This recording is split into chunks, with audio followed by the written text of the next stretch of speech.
L'homme, c'est là. Là. Nous crions Jésus. Nous prions Jésus. Nous voudrions voir Jésus. Qu'est-ce que signifie Jésus?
Avant toute chose, je vous salue au nom de Jésus. Apesi inombote na kombo na Yesu. Tozo sambela avant que antenne les cas. Nous sommes déjà OK. Nous allons prier. Dieu nous a recommandé cette prière. Vous savez, la Bible dit que notre Dieu est saint. Il faudrait que Bishop Otozo salelaye tozala pe la nature mokonaye. Bumba mutuna se ebisara nzambe limbisangai. Ona yembi ezali conforme na liloba na ote limbisangai. Prière au ngana sali. Vous savez, parfois on prie en dehors de la volonté de Dieu. Prière au ngana sali. Nazali banda ya liloba na yo, Seigneur limbisanga. Pendant que je te loue, je te prie, ma pensée nanga, et nous allons malam teli bosso na yo. Seigneur, pardonne-moi. Fais cette prière au nom de Jésus. Seigneur, tu es ko mikitsa liboso na yo. Yahweh, oyo ke moko na biso mao. Seigneur, nous voulons bénéficier de ton pardon encore ce matin. Limbisa moko na moko. Na loyembo oye limina minoko na biso oye biso lokumute. Losambo tope makanisi. Tope geste nyonso oye se pédicioté. Seigneur, j'aimerais que mawana yo nzambe ezaliko na biso. Yoka moko na moko mawa agrée biso na présence na yo. Dans le nom puissant de Jésus, nous avons ainsi prié et nous disons Amen. Amen. Nous acclamons encore pour la gloire du Seigneur. Nous sommes le 30 novembre. Lobi Zobanda Moi Yasuka. Et puis Zobanda Pekana lundi Balamoko. Bible Lobi mieux vaut la fin d'une chose que son commencement. Moi je pense qu'il est déjà temps, il y a moko na biso pour ça la évaluation, le bilan, il y a année oyo pour la vie na ye. Est-ce que le bilan est positif ou bien il est négatif? Bien aimé, tout le barake mikolo elanda naka kasi ekoka na raté. faut pas que 2024 ndenge le kaki 2025 est pareillement 2026 ndenge moko toujours tourner kakisika moko non. Notre Dieu dit que je souhaite que tu prospères à tous égards. Et lorsqu'il n'y a pas cette prospérité, l'enfant de Dieu se pose des questions. Le pourquoi,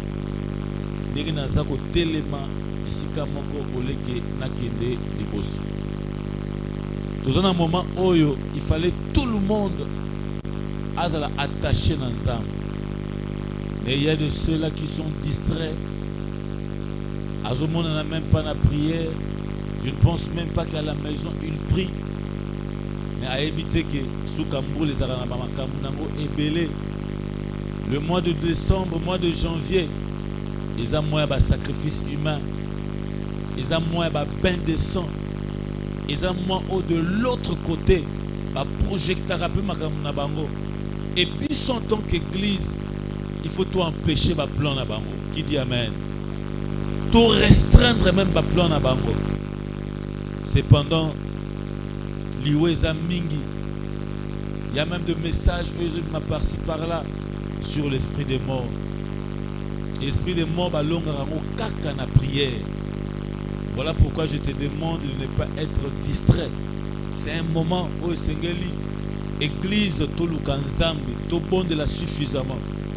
Voilà pourquoi, la deuxième semaine, il y a mois de décembre, toujours dans la prière dans Oesika. Donc, il est bon de la prière à la fin de l'année, on a tout le kanzambe pour que Nzambe a mimoni sakakat nabiso. Amen. Toujours ceux qui sa thème autobandaki sur le choix qui détermine le futur. Le choix qui détermine le futur. Objectif tolgi to atteindre la matière où ils allaient que moi Nzambe nyonso aïe bako prendre ma décision quand il faut faire un choix dans la vie. Tout n'est pas le diable, tout n'est pas la sorcellerie et tout n'est pas Dieu. Dieu travaille avec l'homme et le diable aussi travaille avec l'homme. Alléluia. Amen, peuple de Dieu. Tel que tu es là, tu as une volonté à émettre. Ce qui n'a pas été ma borobo. Ce robot tcha. Est-ce que ça m'a empêché au tombeau là? Satan m'a empêché. Tout le monde borobo. Na moi ba buso tombeau, ba buso tombeau te. Est-ce que Nzambe m'a empêché tout le monde borobo? Tout Satan. Oyo qui tombe ma boko, ta propre conscience te dit que na tombo. Comme pour na tombo la ngai. C'est-à-dire il y a de ces choses dans la vie, ce n'est pas Dieu qui va prendre ta place, mais toi-même avec l'intelligence que Dieu t'a donnée, tu as un choix à faire. Et je répète, dans tout le domaine de la vie, le choix est tellement important. Et ça, Moutoumousou va inviter quelque part. Mais il ne s'est pas rendu compte. Il y a ici comme à Bengissi. On te dit, messieurs, ici tu n'entres pas avec cette tenue. Mais comment? Cette tenue n'entre pas ici. Ici, on exige que la tenue de vie. Au moment que choix Oyo Salaki par rapport à ici qu'il fallait qu'il y ait un rendez-vous, il fallait qu'il y ait. Tu as fait un mauvais choix. Est-ce qu'on peut se rendre la présidence de la République? N'est papa Daniel a dit simplement bon. Dans le centre financier au Kota. C'est-à-dire que c'est la tenue de vie, la veste, la costume. C'est-à-dire, quand tu fais un bon choix, tu as des bons résultats. Est-ce que quelqu'un me comprend? Mais lorsque le choix est mal fait, tu vas t'attendre à beaucoup de choses. Il y a beaucoup de gens qui n'ont pas réussi dans leur étude. Ce n'est pas parce que Bazara Maël était. Non. Mais c'est parce que, à cela qui est un mauvais choix, il y a faculté, il y a option au Seigneur qui attend. Nous n'avons pas tous de même capacité. Nous pouvons être tous intelligents, mais moko na domaine na ye. Vrai ou faux? Vrai ou faux? Débat baby c'est un micro, hein? Vous avez bien. Amen. C'est-à-dire tu es intelligent, mais tu n'es pas fort dans le cours de caractère mathématique, physique. Calcul, tu n'es pas fort. Et là tu vas exceller. Pourquoi? Parce que ce sont des capacités aux âmes aux yozana. Et nous avions parlé la fois passée d'un mauvais choix. Il y a des gens qui font de mauvais choix. Nesika ko pona eloko yo et ko botela yembano ya malamu. La fois passée na baki na kozala très pratique et j'aimerais que na kene nango pendenge wana pour que aider biso. Amen. Lona bana na ba frère ou bena bana na ba sœur. Na bana na bana. Ba frère hein. Comme ma ménis, ça y va frère n'a dit ma ménis. Mes frères, Baba la moi sois impolite. Dis à ton voisin, Baba la moi sois impolite. A au fil de maman na bino comme ça.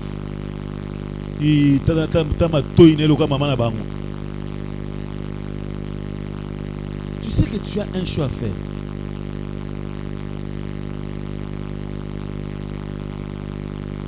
Amen. C'est-à-dire, tu as un choix à faire malgré sa beauté, malgré teinture. Nani sou bolinga wa frère. Taille. Amen. Malgré. Mais tu dois voir. Talamutu oyo. Vous savez, il y a de ces choses qu'on néglige dans la vie à cause d'une petite distraction. Est-ce que vous avez baké, n'a frère, est-ce que vous avez baké ça choix na vie yenda ko la maman banana? On ne sait pas. Peut-être que nzamba ko bengo avant yenda ko tika na bana wana. Est-elle comment? T Hollandais parle le français. Qu'est-ce que le français a à voir vraiment dans le mariage?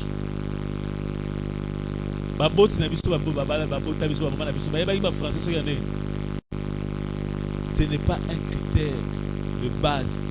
Frère, vous avez complexé dans la langue. Même moi, si vous avez un pays anglais, français, il y a des valeurs, il y a de ces choses que tu peux poursuivre quand tu veux faire un choix. Par exemple, dans l'Italie Libal, dans le bac la fois passée,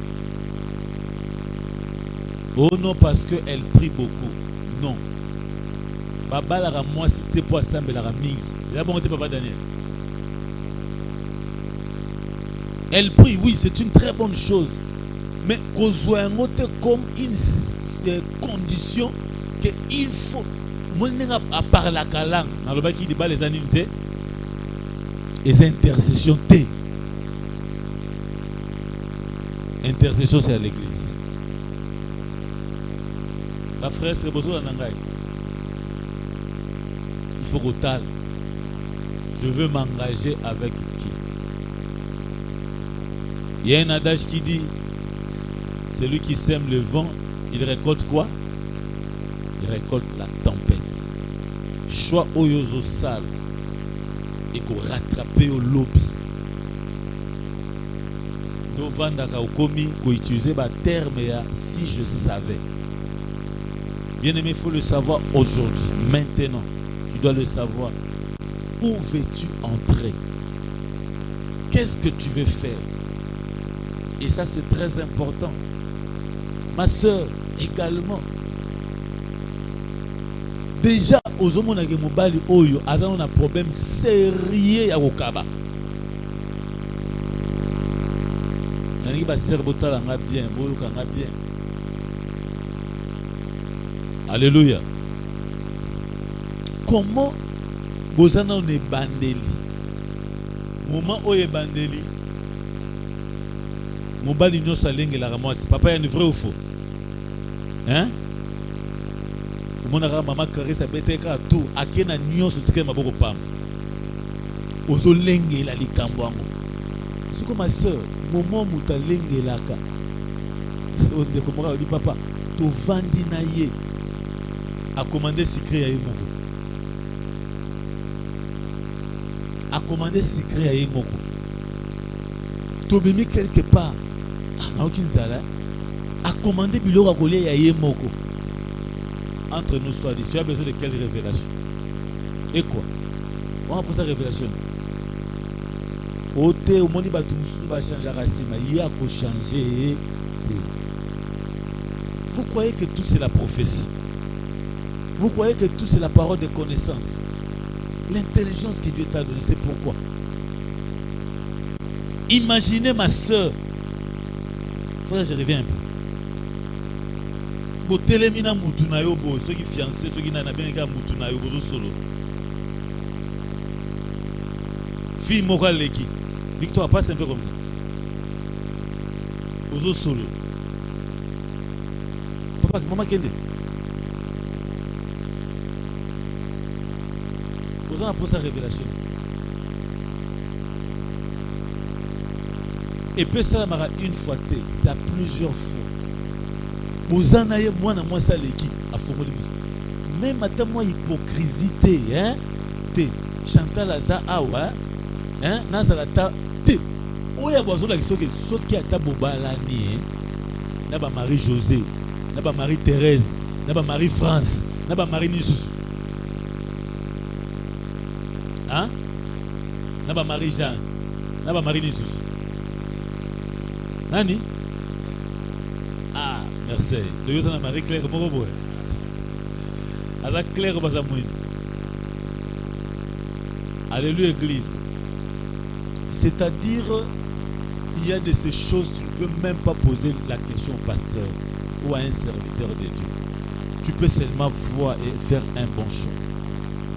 Savoir que non. Boebi, Toyo Kakanama Solo, Baboti Nabiso, comment ils sont arrivés à Bobalan? Papa Oyo na papa Oyo, tant que soit ça, ma master, ma voisin. Té, moi, n'a papa Jean. Azara na comportement nini ya malam. À l'époque, nana ngwa yeba qu'il faut retourner à volonté nzambe.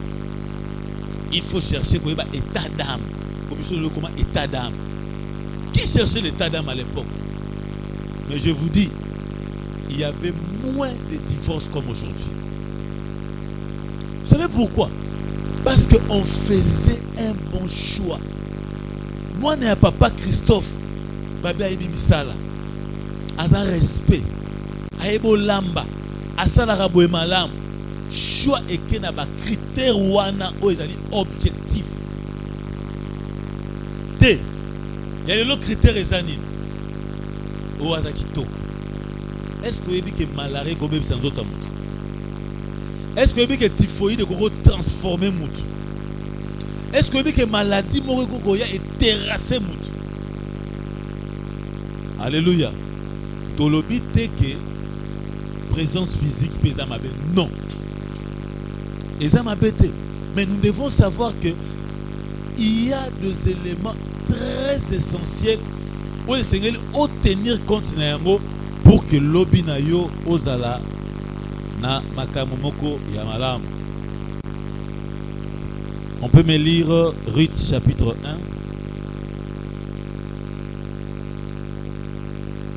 1. Ruth 1, 8.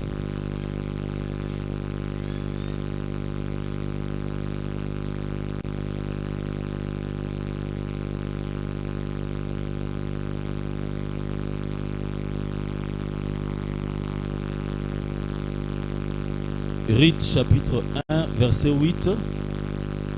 Nous allons lire encore verset 11 et verset 12.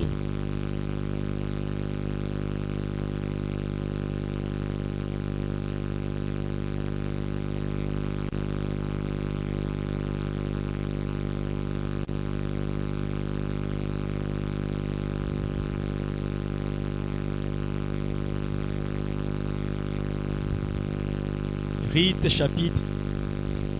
Allô. Chapitre 1, verset 8. Allô. Jésus. Ok, moi-même Jésus. je dis au nom de Jésus. Naomi dit alors à ses deux belles filles, allez retourner chacune à la maison de sa mère. Que l'Éternel use de bonté envers vous, comme vous l'avez fait envers ceux qui sont morts et envers moi. Je saute versets 11 à 12. Naomi dit, retournez mes filles, pourquoi viendrais-je avec moi? Ai-je encore dans mon sein de fils qui puissent devenir vos maris? Verset 12. Retournez mes filles, allez. Je suis trop vieille pour me remarier. Et quand je dirai, j'ai de l'espérance, quand cette nuit même, je serai avec un mari et j'enfanterai le fils. Vous voyez cette là, parole de l'Éternel. Ici, on nous parle d'une certaine Ruth. Alléluia. On nous parle d'une certaine Ruth. Ruth fit une Moabite. Avec Mboka Moab. Vous voyez l'histoire Naomi, na mobali naye, bakima kinzala na Bethléem, bakena Moab, on a koluka moyen de vivre. De la fois passée. Même quand il faut faire le déplacement, fais un bon choix. Et belé, Zamba destina bénédiction na bango na pototé.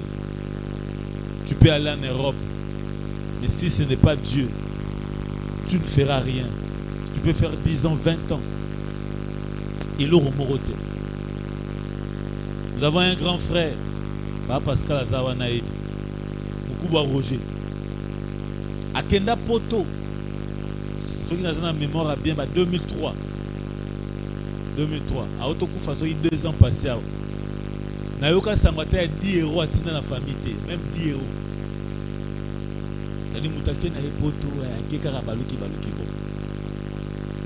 Même pour le déplacement, il faut faire un choix.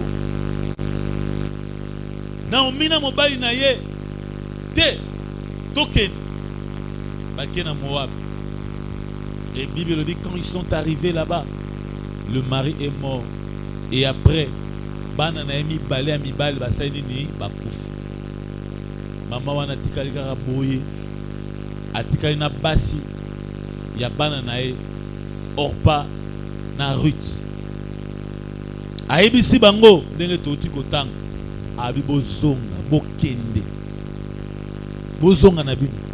Soko tangi bien alobi yango wa plus de 2 fois, donc 3 fois. Bozonga bokende abengani bango. Abi atan lelo ngai na sangai na mobali. Mwana wana abotam. Te ipete soka ozala mobali. Mais soka za ya mobali.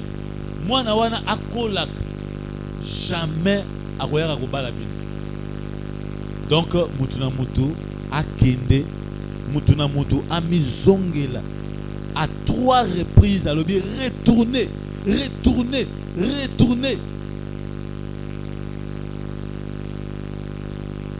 Or patanga yoki ndengo wana abi mabokilo bye. Or pas fait le choix de retourner. Mais Ruth aebisi Naomi abi ngana kokende te. Esika yo kokende denga pe na kokende. Mboka na yo ekoma mboka nanga. Peuple na yo akokoma peuple nanga. Nzambe na yo akokoma nzambe nanga.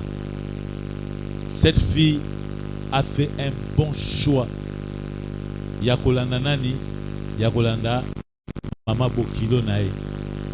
Et Bible lobi bazonga kinaye bakina kinaye na Bethléem.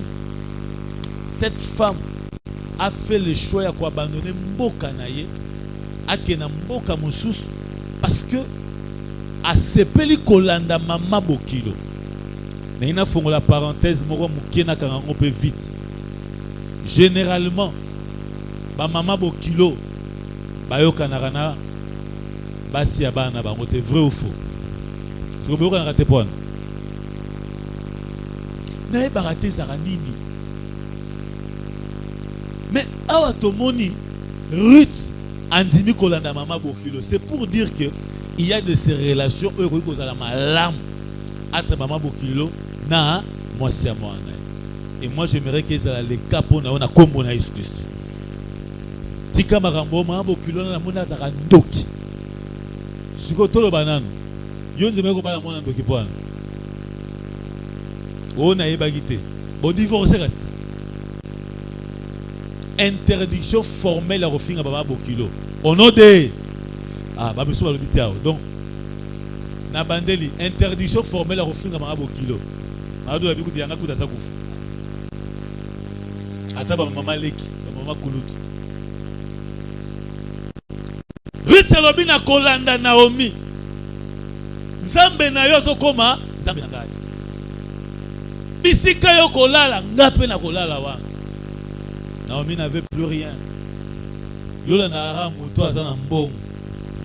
Na famille okenotara ba oba mona rakatu bianza. Yo s'attachera toujours na non. Ruth a fait un bon choix. Ezana batu musozo mona awa, lelo bazana lelo côté. Mais lobi batu minene. Alléluia. Et j'aime ce qui s'est passé après.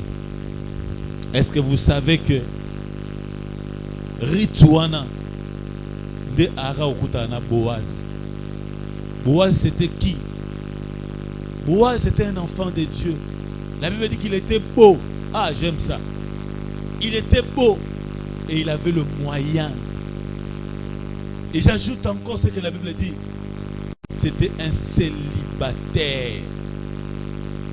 Je veux dire à quelqu'un, si tu fais un bon choix dans la vie, imaginez une femme mariée, mobile na ya koufi, mais Zamba réservé là un célibataire beau et riche.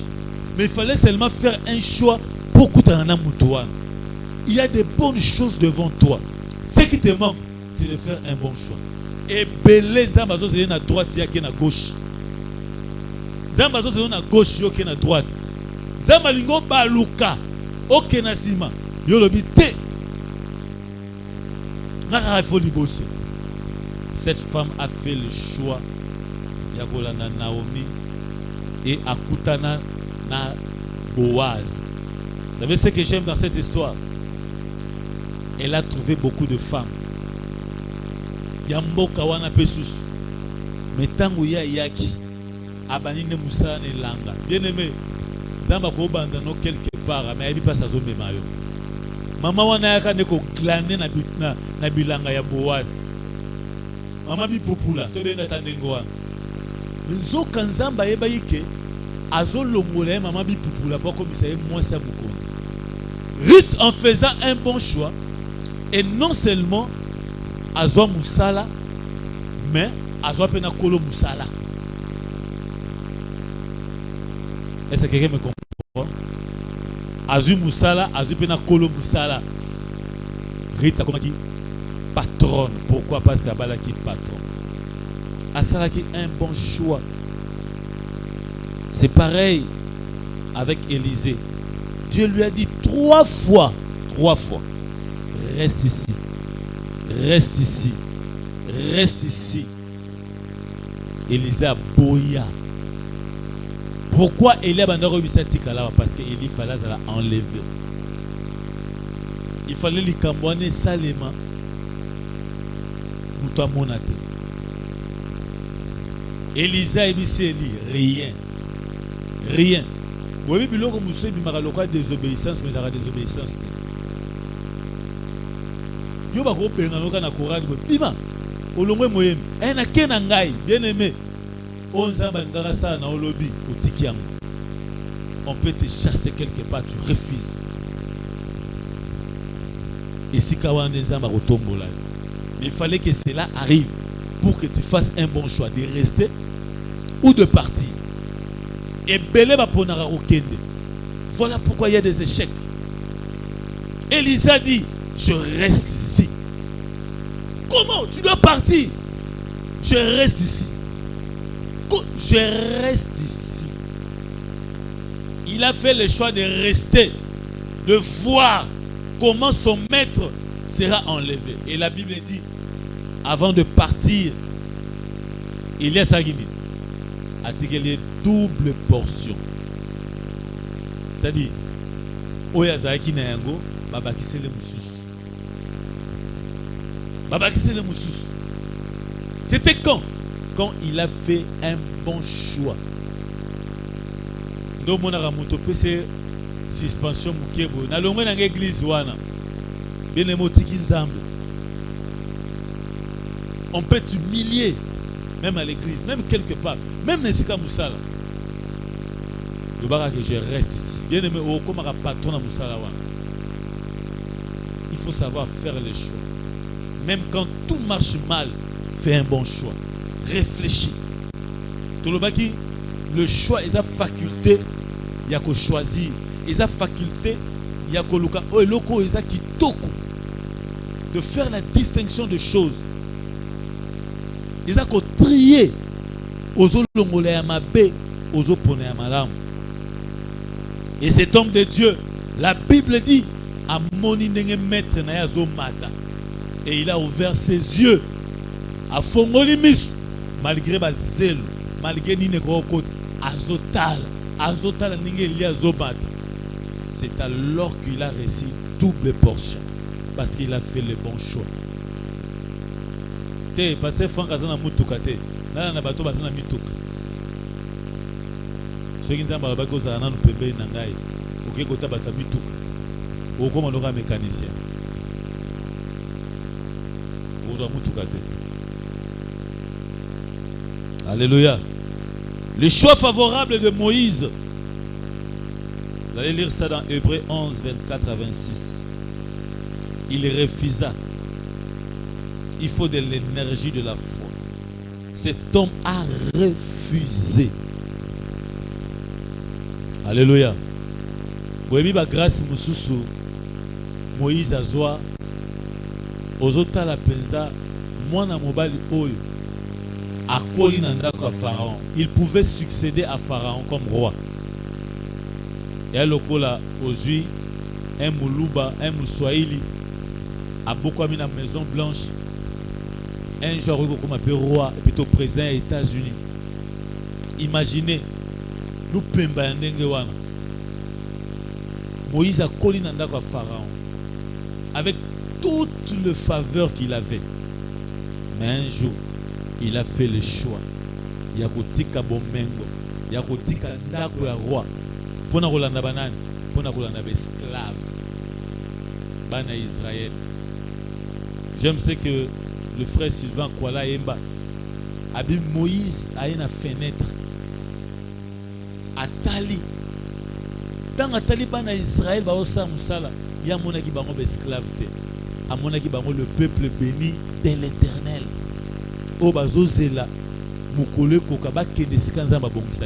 Mais dans la même fenêtre, tant Pharaon a écouté,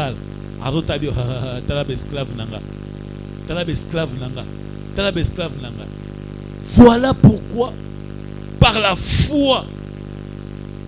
foi, Moïse a fait un bon choix. Il a préféré d'abandonner la maison de Pharaon pour la Koulanda. Bana Israël. Et nous connaissons la suite. Il a été poursuivi. Il s'est retrouvé chez Jéthro. À Salaki Moussala. La Bible à Jéthro. Ayekobala mona Jéthro Sephora. Disant tu dois retourner pour sauver mon peuple. C'est celui-là qui a sauvé le peuple de Dieu. C'est ce Moïse-là. Oh, Zambe a kumisi mingi. Parce qu'il avait fait un bon choix. Il avait fait un bon choix. Il a choisi. C'est-à-dire, dans choisir, on avait dit il y a le discernement. Il y a le discernement. Et Josué, dans Josué 24, verset 15, qu'est-ce qu'il a dit? Aïbisi Libota. Alors, soki boboyi kosale l'ensemble. Moi et ma maison. Moi et ma maison. Nous servirons l'Éternel. Ça, c'est un bon choix. Bien aimé, même ceux qui pasteur n'a pas pengui, yoko pengwa te. Même si on dit que na RDC batozo semble la soute, tu dois faire le choix pour sembler l'ensemble. De quoi le dit? Si vous ne voulez plus servir Dieu, moi et ma maison, nous servirons l'Éternel. C'est un choix au Moutassal. Lorsque les gens sont découragés de ne pas servir Dieu, toi tu as le choix de servir ton Dieu. Amen. Autre choix favorable, le choix de Daniel. Daniel 1:8. Daniel choisit de ne pas s'essuyer avec le main délicat du roi. Imaginez, roi Azubango, je vous trouve intelligent. Bolia kana mesa moko nangai.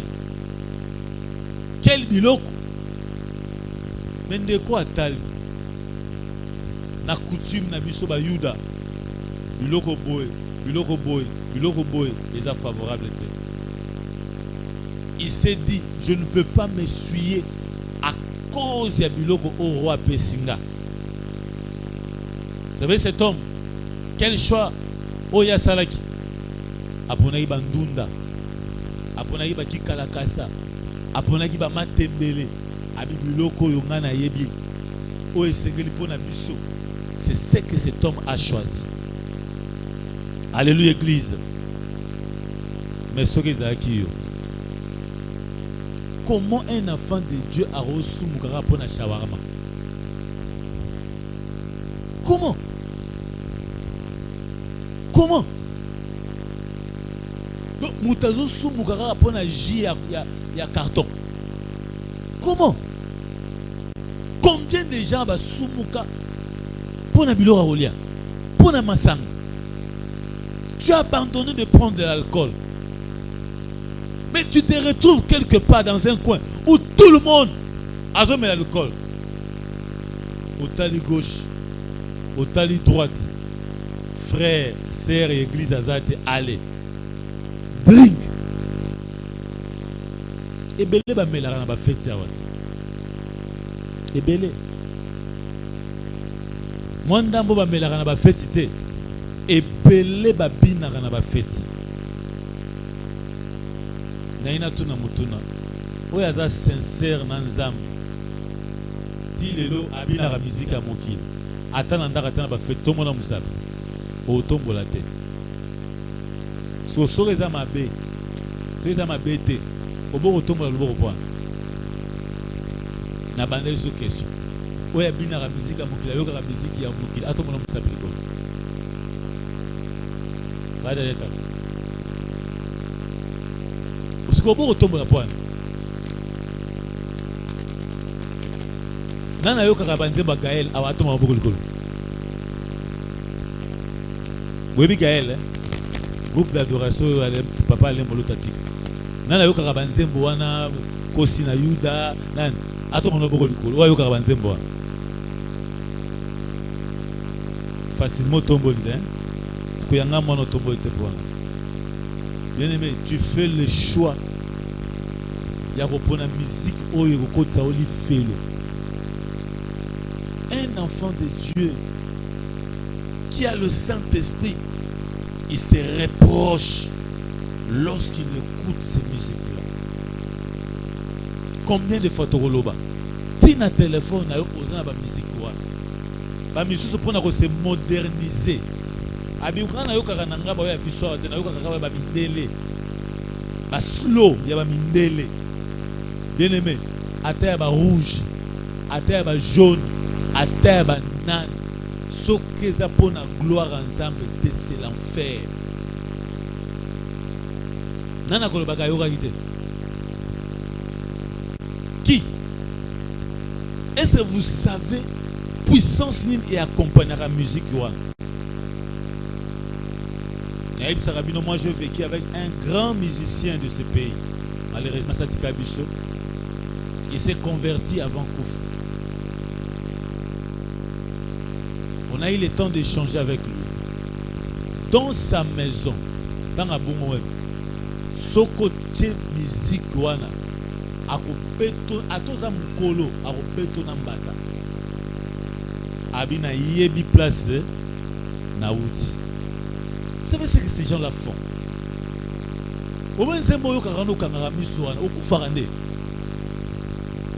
Au travers de ces chansons là, on peut même t'arracher 3 ans, 5 ans de vie. On arrache. Il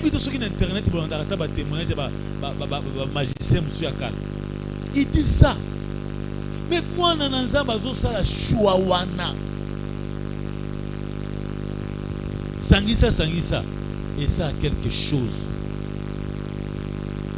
Si tu vis na Kinshasa, tu as tellement na banzembo que ya nzambe orogi jamais kolobake. Na yembaki yango ponze banzambe zangaki. Et voir même dans Nzembo Nzambe, je demanderai même à nos chantres, ils vont faire le choix et Nzembo Tozoye. Ils ont Nzembo Moussous, ils ont déconnecté Bisso Nzambe. Au lieu que pour sa Bisso Pembe Nzambe. Nous devons faire le choix. Une fois dans l'Obaka Awa, Bayem, pourquoi Boroye Nzembo et l'hélice Bissote? C'est aussi ça l'église. Hein? À un moment donné, on plaire. À un moment donné, tu sepeli. À un moment donné, tu pumbo tout. Mais dès que tu as repumbo, on a repumbo. C'est bon qu'on faire réfléchir biso. Mutami talina na mitali abi non na okende wapi. Nazo kende wapi. À un moment donné, nous devons faire des choix. Ya biloko ni tozoyo ka biloko ni tozo sepela na yango. Daniel aboyaki ko se suyer na biloko oyo ezalaki ya mabe aboyaki. Toi aussi tu as un choix à faire. Tu es un enfant de Dieu. Tu n'es pas obligé d'entrer partout. Il y a de ces endroits tu dis ici je n'entre pas. Na table na revanda te. Parce que biloko za likolo moi je ne peux pas. Dis-moi qui tu fréquentes, je te dirai qui tu es. Mais moi j'aime beaucoup dire, dis-moi qui tu fréquentes, je te dirai qui veux-tu être. C'est-à-dire, lorsque tu fréquentes des bonnes personnes, tu seras aussi bon. Alléluia. Il faut savoir faire les choix. Même la fois passée dans le bac, gérer l'équipe dans Mayel. Ngana l'équipe papa d'année na Mayel. Nous quoi tu les ali kamba classe na rokanga mana muto l'équipe na Mayel pour apprendre. Te yo kanga mana bato l'équipe na Mayel. Voilà pourquoi tu es attiré vers le bas. Est-ce que quelqu'un me comprend? Mais tu vas voir que muto azana Mayel mukie dans oiseau kangama na mutu to bato bazana Mayel makasi yebe Mayel zo sa nini izomata aux autres la connecter. C'est ce que nous voulons que Bananzambe Bazana. Amen. Un autre choix favorable, c'est celui de Salomon. Il a fait le choix de demander la sagesse à Dieu. Il a fait un très bon choix. Zamba Ebisi Albi, demande-moi une chose. Salomon Atali Aebisi Nzambe pesanga nini Boania la sagesse. Salomon oyo azaki milliardaire et millionnaire non. Azaki nekaka mwana ya roi. Mais il pouvait dire tanga yeko koma roi Nzambe na posa opesanga elonga na ba Philistin na ba tunyoso bazo combattre biso. Mais cet homme a demandé seulement la sagesse à Dieu. Nzamba Ebisi, tu as bien demandé. Au-delà de ce que tu as demandé, moi je t'ajoute la richesse. Même dans nos prières, nous devons faire un bon choix. Yamaloba Otozolo. Ma soeur, tu peux seulement demander le mariage à Dieu. Nanzera libala nzamba peso musala nanzera musala Nzamba pesho mbongo na nzela mbongo nzamba fumoli ba voyage et loko moko ya malamu sengi nzamba et memi ba petit frère à bénédiction, ba petite sœur à bénédiction. Alléluia. Qu'est-ce que tu demandes à Dieu? Le choix dans ta prière, c'est quoi? Qu'est-ce que tu demandes à Dieu? Et ça, un domestique moko a d'autres travaillé son patron avec un seul enfant. Moi, na moko kara mobile. Et cet homme était fort riche. Un jour, à sa testament, a bengi domestique nae. Abi papa Jean yak. Abi papa Jean. Na biloko nyoso nga na zanango. Na 2 appartements à Paris. Moko na Belgique, na Afrique du Sud. Awa na autant de parcelles. Na o na zanango. Na banque na rosa na autant. Na sali na yo plus de 10 ans. Bana moi si nanga koufi. Vraiment oza fidèle na ngai.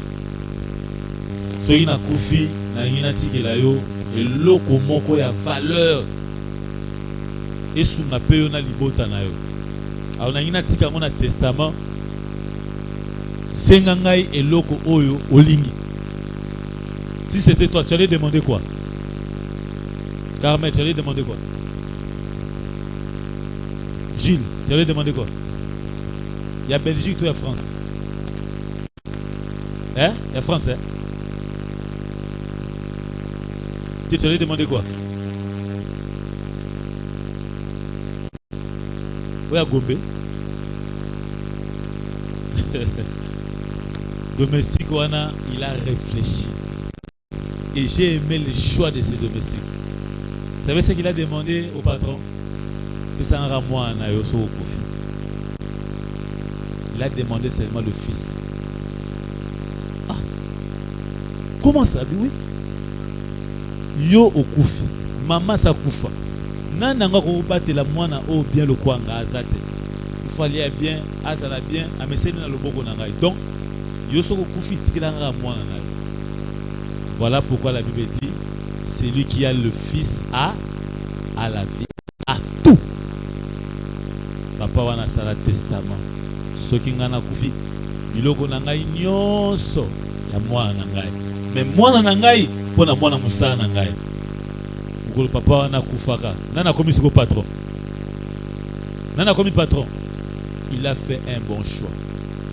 Tous les gens ba prier nzamba bi bosenga ngai. O bolingi, yo senga nzambe nini? Il faut réfléchir. Voilà pourquoi l'exaucement zoyate. Et ça na mutu mususu. Il faut libala. Ndeko fungwele maka mususu. Vrai ou faux? Mais ça peut na mutu mususu. Libala te. J'ai une sœur. Il y a Isaac qui voyage. Pendant qu'on priait, un jour, un serviteur de Dieu, aïe, abalaye. Aïe, ce serviteur, on a l'obé. Aïe, ko banga nzambe, oza ki toko, oza bien. Mais, on a makamu sous nzambe. Cette sœur-là, a tikalaki, nanzela oyo, nzambe a orientaki. Et voyage est compliqué. Mais le sœur wana en France, a comment na bana ceux qui combien wana na ebisute. Voyage et me meleni ibal. Je veux dire à une sœur qui est ici. Au bureau à ce ma connu touché quelque part. Au sata un mois de babalio. Je te dis, parce qu'il fallait comprendre que le bon choix pour moi, ils en ont qu'à se déplacer. Pour botter la gamara mususu. Mususu peut tant meki qu'on se déplacer. Naomi. Nous avons perdu la valeur aux anneaux. C'est-à-dire, il faut équilibrer. Faire un bon choix, c'est-à-dire, ozo pona oyo zambe atia abongisa pona yo. Okoye bango ndengeni, c'est au travers de l'intelligence que Dieu t'a donné. Quelqu'un me comprend? Salomon avait fait un bon choix. Bible zoloba na sia moi oyo ezana mutu moko te onzamba pambola ki loko Salomon. Vous savez pourquoi? Parce qu'il avait demandé la sagesse. Eza auto senga katende matsarabiso, non? Tu peux demander l'argent, mais l'argent là ne te fera jamais du bonheur. Mais cet homme a demandé la sagesse et au-delà de ça, il a eu la richesse. Il faut savoir faire un choix. Est-ce que quelqu'un me comprend? J'avais parlé de Marie. Marie de Béthanie, la sœur de Lazare. Elle avait fait le bon choix d'être à côté de Jésus. Azaki pembe na makolo Yesu. Azoyo kaliloba. Azoyo kaliloba. Cependant, sa sœur Marthe était à la cuisine. Nasina loba likambo. Ce que Marthe faisait, ce n'était pas une mauvaise chose. Abanda kolamba po nanalia. Abanda kolamba po Yesu alia. Mais Yesu alinga kinde batuba vanda na makolo na epo ba yoka liloba. Marthe a fait le choix du service traiteur, mais Marie a fait le choix de la parole de Dieu. C'est-à-dire dans ta vie, lula liloba nzambe koleka nyos. C'est ça un bon choix. Qu'est-ce que la Bible dit par rapport à ta vie, par rapport à ce que tu fais? C'est ce qui est important, c'est ça. Ne néglige pas la parole de Dieu. Combien lisent la Bible? Combien ont de Bible? Ta Bible moroté. Maman dit ça dans la Bible. Un sac. Matthieu de la Bible dans un sac. Église, on a piqué pour nous tension. Amen. Na komo na Yesu na kopike tension te. Na ozana bon mot. Basé en réel au bien. Tout est à bilonner ni l'église. Tout est à boue. Changement. Tout ça la boue. Il faut qu'on ait la Bible. Il faut qu'on s'affectionne dans makambo ya likolo, ya lol, la parole de Dieu. Marie a fait la bonne part. Moment ya quoi une église. Autour dans oya qui te prend na kena ki fête samedi. Yo ke na ba fête samedi pour dimanche ya église te. Nzamba zo mona yo. Nzamba zo mona yo. Ce n'est pas une raison. Non, mon abandé comme ça balala ki na misala bazao. Bah c'est forcé par l'église. Vous croyez que c'est facile? C'est facile. C'est ça, choisir une bonne part. Chanzambe nesika na ye. Combien ba tchaka nzambe nesika na ye? Olingi zamba pambola yo, olingi lole fongwama, lole fongwama ka bongo te. Alléluia. Jésus a fait le choix de ses disciples. Au plus tard, bengaki bango ba apôtre. Il faut savoir faire le choix. Il y a un entourage, il y a un ami, il y a un collaborateur. Et là qu'on a rebêté la mot c'était ma casse. Nzambe a coupé ça yo ba camarade T. Yondo zo pona ba camarade. Sache-le bien que camarade a koki ko sunga yo, camarade a koki payer pour détruire. Généralement, ils détruisent. Il faut un camarade à bien. Il faut un compagnon à bien, compagne à bien. Muninga wana nzambe mutaponela yo ete yo moko pona ye. Oyebi ba komoni bobenga na ma copine, ma chérie, bureau, et ainsi de suite. Yeba nani oya kozala na environnement immédiat na yo. C'est pas tout le monde qui a un carré. C'est pas tout le monde qui a une chambre. C'est pareil dans ta vie. Yo kotisaka tout le monde. Et c'est là ma solo mususu ya vie na yo. Okufela ngo yo moko na muteba moto musu aye bangote. Voilà pourquoi ba projet belé et échoua. Pourquoi? Faute de discrétion. Projet sur les gens faibles. Il y a le col en zété aux gens bandés. Et coup fera pas en pam. projet ba annonçera ce que j'ai mis ça. Yozo banara likamu ne bandeli. Li solo ya pas ba biso que non. Vraiment en 2026 na ko chambongo na nganje po ya na poto et passeport ko tuna no passeport. Mbala moko yebi tanti na biso lobi oyebi via lobi ozobetela nani. Ozobetela nani. Eza ndeko moko akutana mobali moko mundele mobali wana craqué makasi mobali wana lingié de tout son cœur mobali bandi kokabela ye bambongo mobali asombeli iPhone Pro Max abetaka lisolo te abeteli moninga na yebi nazwi mutu nazwi mundele moko boye tala afongoleli moninga na ye moninga motema likundu. Il y a des gens pareils qui supportent la bénédiction à Batoute. Ils ont une église. Ils ont une église. Car on a un attaque de Zokotabo à Dongolio. On remarque que les Zokotabo tout le monde à Dongolio.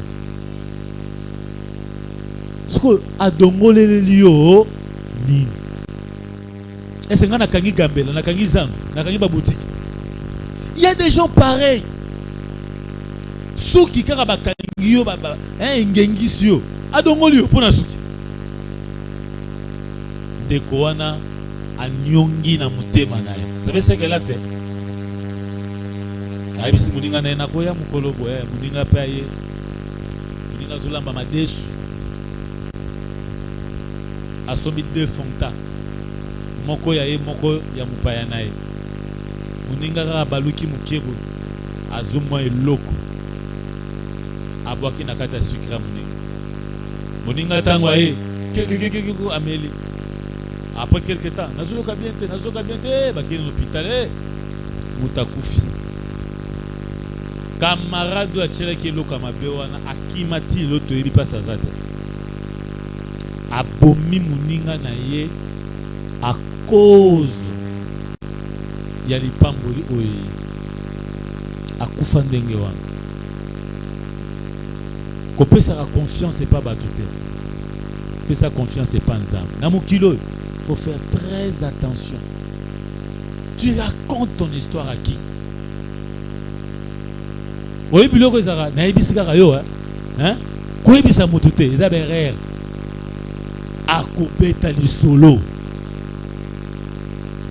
Est-ce que mature mo kazo comprendre nga? Oh non, la grâce hein. Oh, ezara entre biso hein.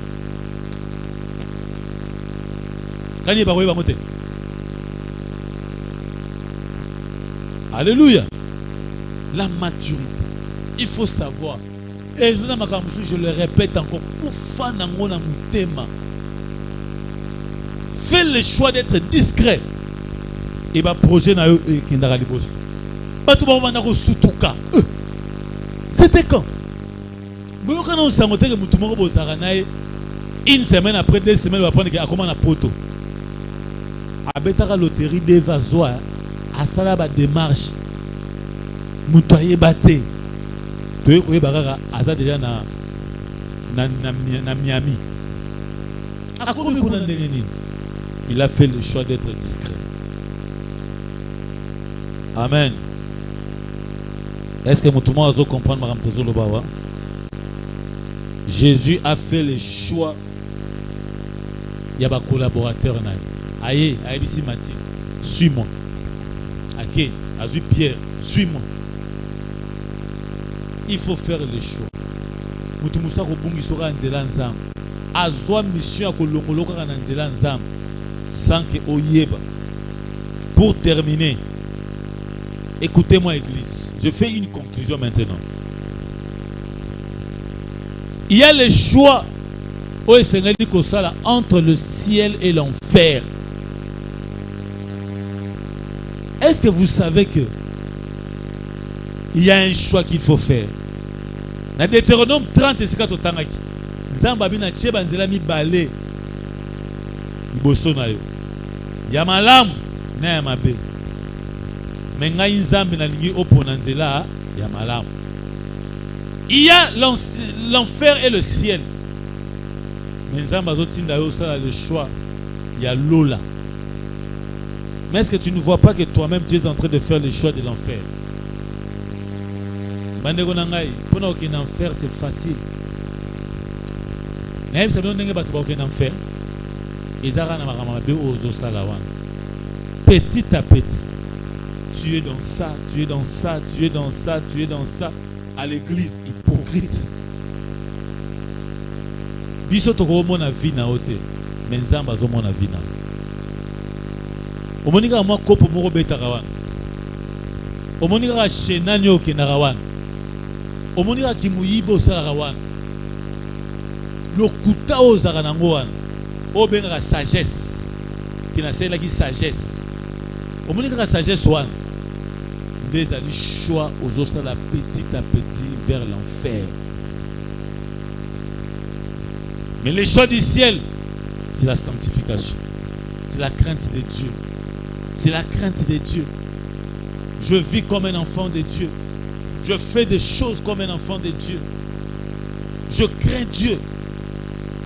C'est ça la voie du ciel. C'est ça la voie du ciel. Il y a le choix de la bénédiction et le choix de la malédiction.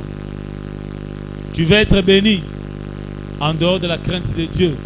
Tu dois donner à Dieu. Beaucoup de gens ne donnent pas à Dieu, ne payent pas leurs dîmes, ne soutiennent pas l'œuvre de Dieu.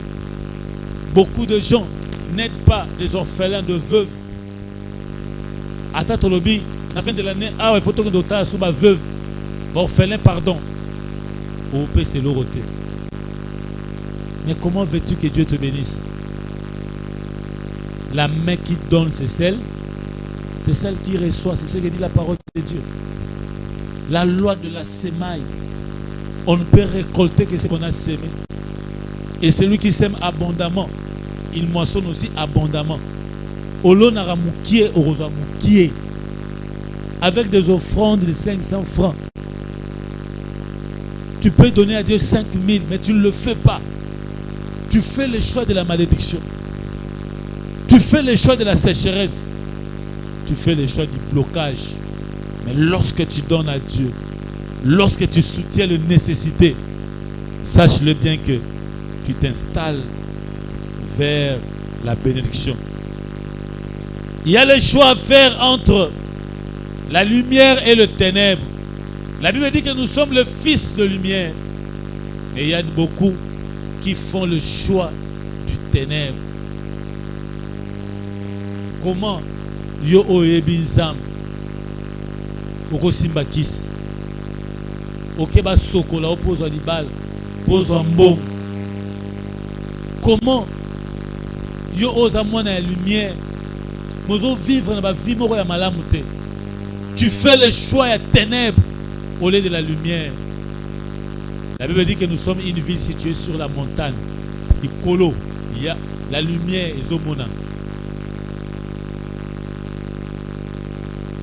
Il y a le choix à faire entre la paix et le trouble. Yo liga ba problème na batu. Koswa na kana batu. Qui est ennemi na batu. Tu es conflictuel. Bien-aimé, aujourd'hui, il y a trouble dans la vie. La Bible dit rechercher la paix avec envers tous. La paix. Comment provoquer paix? Il y a des gens qui disent ah, Maboko Oyo, ancien boxeur, Mabetele Moana, Abina Ozongi Sate. Parce que Maboko Oyo n'a pas ça, il a cherché la paix. La Bible dit poursuivre la paix. Poursuivre la paix. C'est-à-dire qui mieze lokoyo balukarango karate me balukaka lukaka yango poursuivre oluki lelo lobi okuna. Nazo senga en église. Batu nyonso bazo provoquer yo ko kipe bango soute. Ba bazo boa ke lo mbwa ke la ko kipe bango te. comment on comme un niveau à Kolobake na statue na fait à boire que la ginga eh yo qui parabilo rwanda yo qui parabilo rwanda bakino babi 12 eza na biloko mususu omona te je m'en fous. Recherchons la paix avant la fin de cette année. Recherche la paix. Luka qui m'y en a batunios à moins que yo luki bango baboy. Il y a le choix de faire, d'être responsable et irresponsable. Il y a ces choix là qu'on peut faire. Un responsable c'est qui? Azamuto abali mwasi Anzobota Azo encadrer bana na bango na pasi na bisengo baza ko encadrer bana. Irresponsable c'est qui? Mwana kuna frère ke bana nzela wana et même le trouble lobi. Irresponsable c'est qui? Ezamuto oya prenera soin ya ba oya été. Il y a une femme qui m'a parlé, papa, soit on a des courants. Ce cas où salaire, mbalamora que son pantalon na zam. A qui parate bana baliaka nini parce que moi c'est un bana côté mususu pas ça à côté naï. C'est la femme qui fait tout. Cet homme-là, il travaille mais il ne fait rien. C'est de l'irresponsabilité. Bien aimé, il faut faire le choix d'être responsable. Même si tu vis encore dans un parent. Hein Daniel? Un mot revenu pendant que vous avez dentifrice. Au tiers dentifrice one. C'est ça le choix d'être responsable. Tu achètes le savon pour tout le monde. Au sombi cirage. Bien aimé, quand tu sais être responsable dans le niveau 1, comme responsable dans il y a des gens des irresponsables. Mana yebi sarabatu boata l'église. To côté retraite. Muto azaki chargeur ko PC chargeur té. Abana bimabe. Loba oyebi kazaka na chargeur mais abosana ki ngolwana oyede. Ezana batu musunga na yeba. Na otanga kombote. Azaka na chargeur té. Ça no chargeur. So courant yé. Ngape na zana posa na charge. Des moments yo obetsa batu mabako yebisa yi obetsa na babako. Ezana batu musufu ko pousser ba on a responsabilité. Ta sengyo chargeur ne donne. Quand musa ko mena ko senga na pasteur. Parce que na ko no chargeur na impoli. Ok, hein? Voilà, il y a un attendez. Après, impoli. Il faut être responsable. Ça, un dentifrice, ça, un loconombo. Il faut en avoir. Moi, je suis un tonga. Tinelanga tonga. Irresponsable. Ça coûte combien? Mais chaque jour, tu es en ligne. Il faut faire le choix d'être responsable dans la vie.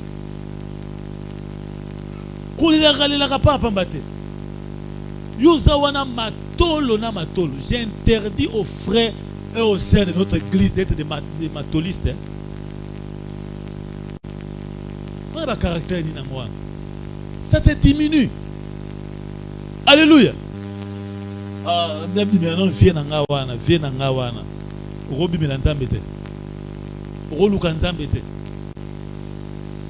Il y a le choix à faire, on doit être responsable. Il y a le choix de faire, d'être un grand homme ou bien un embrouilleur. Pour être un grand homme, on forge ce comportement. On forge ça. Pour nous avoir un caractère, il faut m'y pèser. Nous avons un embrouilleur. Vous savez que même si l'un de nous est élevé, un embrouillé n'aura pas de place. Vrai ou faux? Parce que la liste, on a un embrouillé. Yo to ko na makamwa matanga, na mso ko tseba mbongo, oko no louer ba instrument. Mais dans ma cambo sérieux, on ne te mettra pas. Tu ne te fais pas un grand. Un grand, et ben même dans face au fan, t'as la face au fan. Mais t'as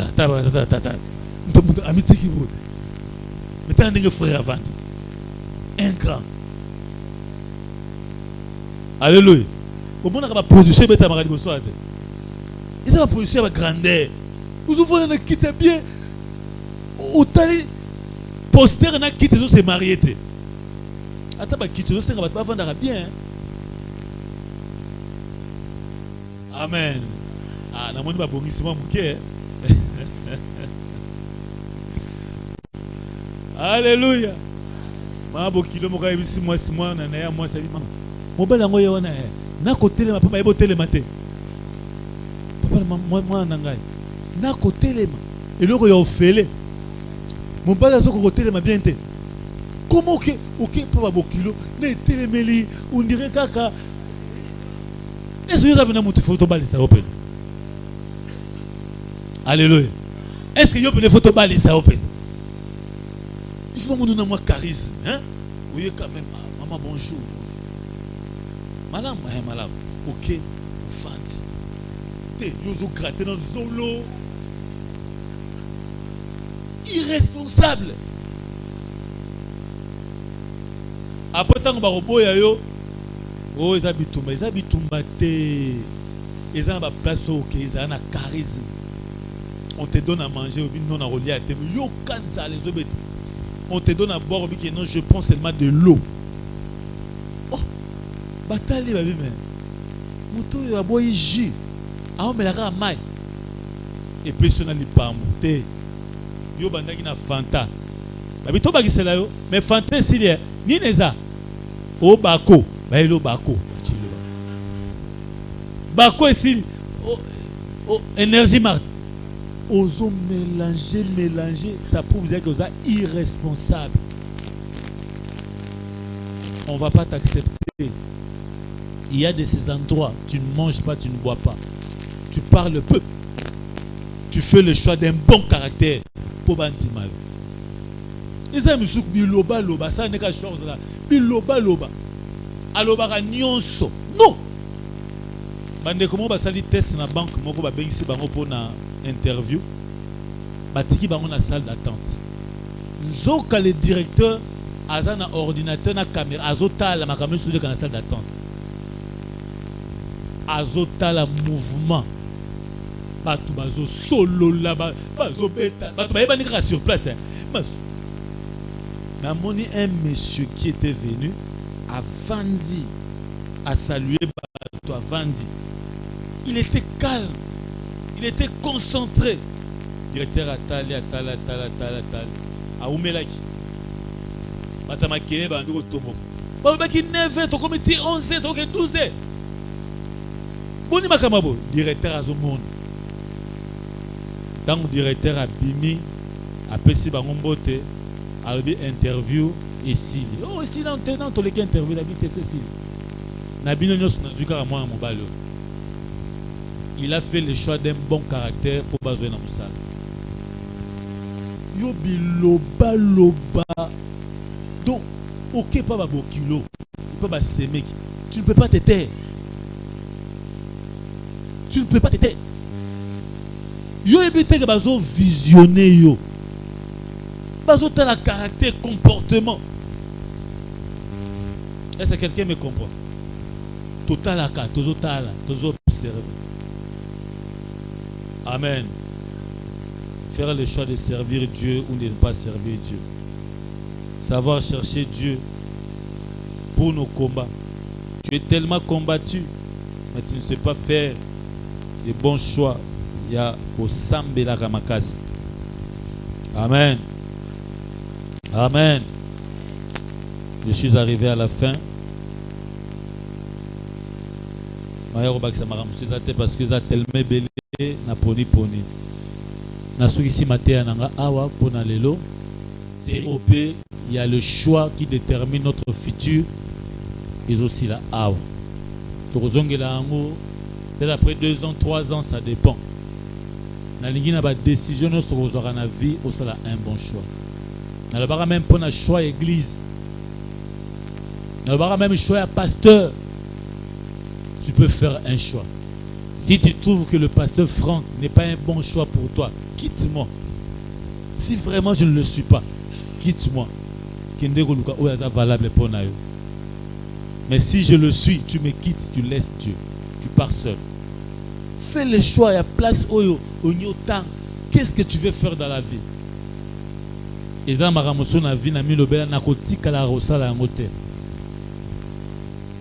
fais le choix. Vous savez, un jour, na aucune autre bien te cala. Et cause à typhoïde, na bingai ti malade ou nego silaka, na rotika la robe la typhoïde té. Je vous dis à chaque fois que na à l'hôpital, ba mon na na typhoïde té. Je fais le choix pour proclamer foi nanga par rapport à cette maladie. Tu peux aussi faire le choix quelque chose pour Dieu. Que mon Dieu vous bénisse.